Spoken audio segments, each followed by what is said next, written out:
Be ready. Start. The petitioner was issued a passport on June 1st, 1976 under the Passport Act 1967. Stop.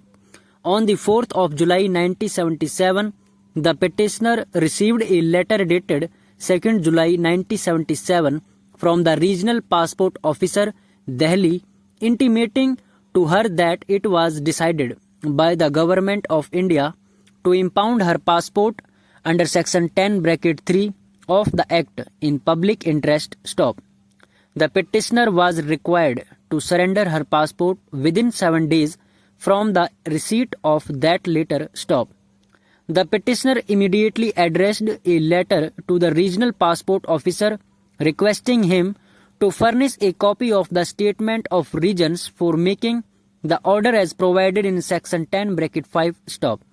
A reply was sent by the Government of India, Ministry of External Affairs on 6th July 1977, stating inter alia that the government decided, in the interest of the general public, not to furnish her copy of the statement of reasons for the making of the order. Stop. The petitioner thereupon filed the present writ petition challenging action of the government in impounding her passport and declining to give reasons for doing so. Stop. The act was enacted on 24/4/67 in view of the decision of this court in Satwant Singh Sahni's case. Stop. The position which obtained prior to the coming into force of the act was that there was no law regulating the issue of passports for leaving the source of India and going abroad. Stop. The issue of passport was entirely within the unguided and unchannelized discretion of the executive. Stop. In Satwant Singh's case, this court held by a majority that the expression personal liberty in Article 21 takes in the right of locomotion and travel abroad, and under Article 21 no person can be deprived of his right to go abroad except according to the procedure established by law. Stop. This decision was accepted by the Parliament, and the infirmity pointed out by it was set right by the enactment of the Passports Act 1967. Stop. The preamble of the Act shows that it was enacted to provide for the issue of passport and travel documents to regulate the departure from India of citizens of India and other persons, and for incidental and ancillary matters. Stop. Section 3 provides that no person shall depart from or attempt to depart from India unless he holds in this behalf a valid passport or travel document. Stop. Section 5(1) provides for making of an application for issue of a passport or travel document for visiting foreign country. Stop.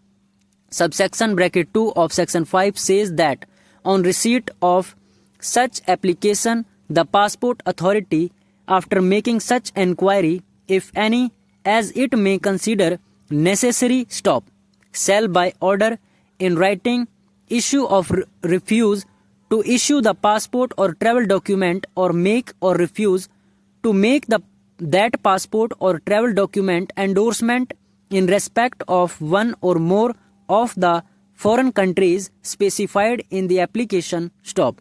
Subsection (3) requires the passport authority, where it refuses to issue the passport or travel document or to make any endorsement, to record in writing a brief statement of its reasons for making such order. Stop. Section 6(1) lays down the grounds on which the passport authority shall refuse to make an endorsement for visiting any foreign country, and provides that on no other ground that the endorsement shall be refused. Stop.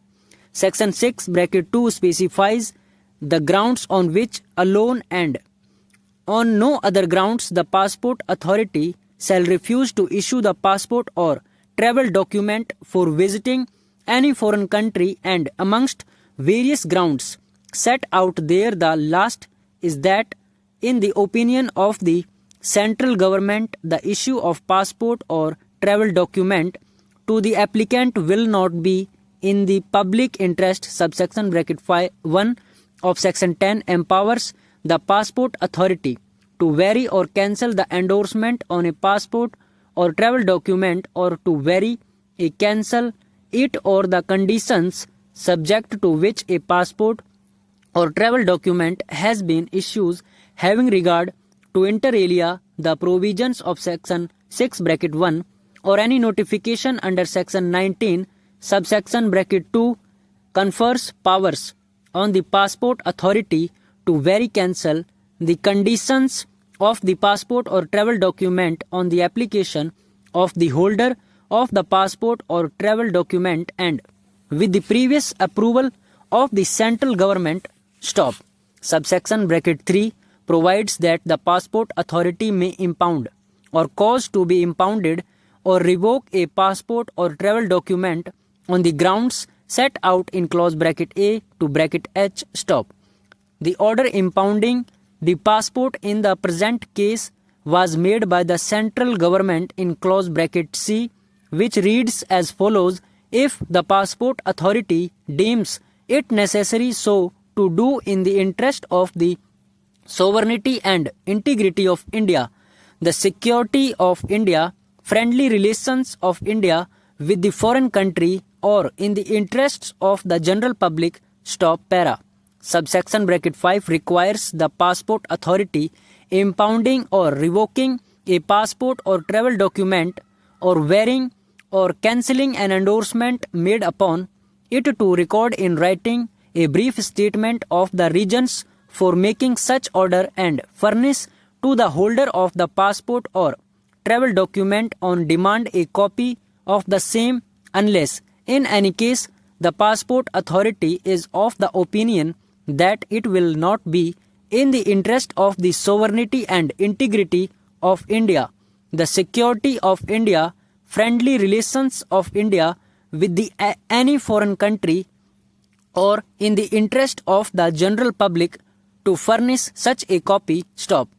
The central government declined to furnish a copy of this statement of reasons for impounding the passport of the petitioner on the ground that it was not in the interest of the general public to furnish such copy to the petitioner. Stop.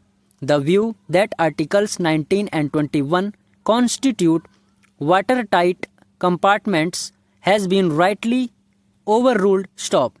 The doctrine that Articles 19 and 21 protect or regulate flows in different channels was laid down in A.K. Gopalan's case in a context which was very different from that in which that approach was displaced by the counter view that the Constitution must be read as an integral whole with possible overlappings of the subject matter of what is sought to be protected by its various provisions, particularly by articles relating to fundamental rights. Stop. The observations in A.K. Gopalan's case that due process with regard to law relating to preventive detention are to be found in Article 22 of the Constitution because it is a self-contained code for laws. Stop.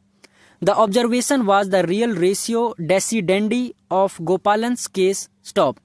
Other observations relating to the sparability of the subject matter of the Article 21 and 19 were mere obiter dicta. Stop. This court has already held in A.D.M. Jabalpur's case by reference to the decision from Gopalan's case that the ambit of personal liberty protected by Article 21 is wide and comprehensive. Stop. The questions relating to the either deprivation or restrictions of personal liberty concerning laws falling outside Article 22 remain really unanswered by the Gopalan's case. The field of due process of cases of preventive detention is fully covered by Article 22, but other parts of that field not covered by Article 22 are unoccupied by its specific provisions. Stop. in what may be called unoccupied portions stop.